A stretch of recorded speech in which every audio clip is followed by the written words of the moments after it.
Mind building. Man can build up his mind and make it what he wills. In fact, we are mind building every hour of our lives, either consciously or unconsciously. The majority of us are doing the work unconsciously, but those who have seen a little below the surface of things have taken the matter in hand and have become conscious creators of their own mentality. They are no longer subject to the suggestions and influences of others, but have become masters of themselves.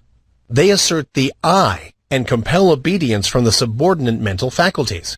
The I is the sovereign of the mind, and what we call will is the instrument of the I. Of course, there is something back of this, and the universal will is higher than the will of the individual. But the latter is in much closer touch with the universal will than is generally supposed, and when one conquers the lower self and asserts the I, he becomes in close touch with the universal will and partakes largely of its wonderful power. The moment one asserts the I and finds himself, he establishes a close connection between the individual will and the universal will. But before he is able to avail himself of the mighty power at his command, he must first effect the mastery of the lower self. Think of the absurdity of man claiming to manifest powers when he is the slave of the lower parts of his mental being, which should be subordinate. Think of a man being the slave of his moods, passions, animal appetites, and lower faculties, and at the same time trying to claim the benefits of the will.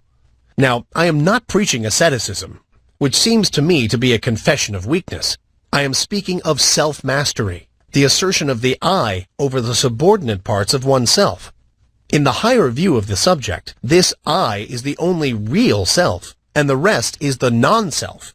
But our space does not permit the discussion of this point, and we will use the word self as meaning the entire man.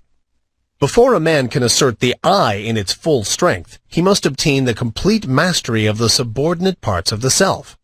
All things are good when we learn to master them, but no thing is good when it masters us. Just so long as we allow the lower portions of the self to give us orders, we are slaves. It is only when the I mounts his throne and lifts the scepter that order is established and things assume their proper relation to each other. We are finding no fault with those who are swayed by their lower selves. They are in a lower grade of evolution and will work up in time. But we are calling the attention of those who are ready to the fact that the sovereign must assert his will and that the subjects must obey. Orders must be given and carried out. Rebellion must be put down and the rightful authority insisted upon. And the time to do it is now.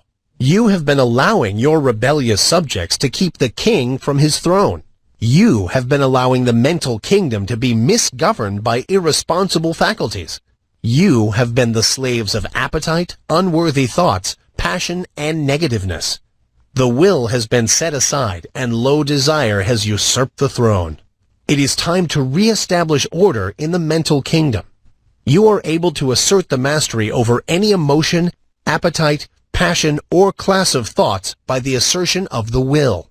You can order fear to go to the rear, jealousy to leave your presence, hate to depart from your sight, anger to hide itself, worry to cease troubling you, uncontrolled appetite and passion to bow in submission and to become humble slaves instead of masters, all by the assertion of the I. You may surround yourself with the glorious company of courage, love, and self-control by the same means.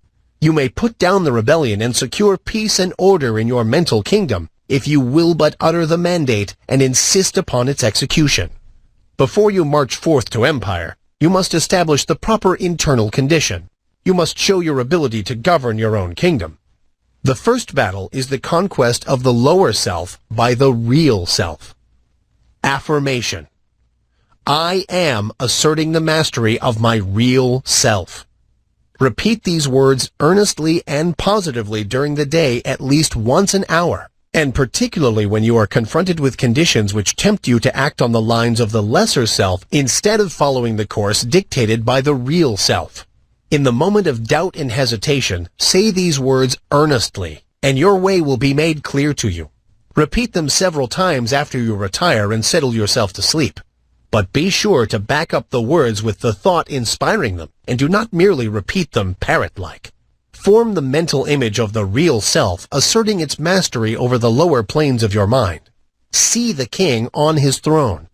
You will become conscious of an influx of new thought, and things which have seemed hard for you will suddenly become much easier. You will feel that you have yourself well in hand, and that you are the master and not the slave. The thought you are holding will manifest itself in action, and you will steadily grow to become that which you have in mind. Exercise. Fix the mind firmly on the higher self and draw inspiration from it when you feel led to yield to the promptings of the lower part of your nature. When you are tempted to burst into anger, assert the I, and your voice will drop. Anger is unworthy of the developed self. When you feel vexed and cross, remember what you are, and rise above your feeling. When you feel fearful, remember that the real self fears nothing, and assert courage. When you feel jealousy inciting, think of your higher nature and laugh. And so on, asserting the real self and not allowing the things on the lower plane of mentality to disturb you. They are unworthy of you and must be taught to keep their places. Do not allow these things to master you. They should be your subjects, not your masters.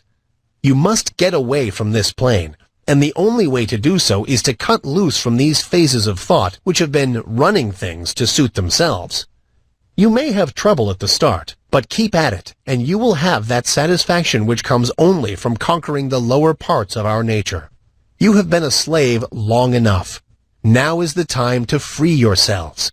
If you will follow these exercises faithfully, you will be a different being by the end of the year, and will look back with a pitying smile to your former condition. But it takes work. This is not child's play, but a task for earnest men and women. Will you make the effort?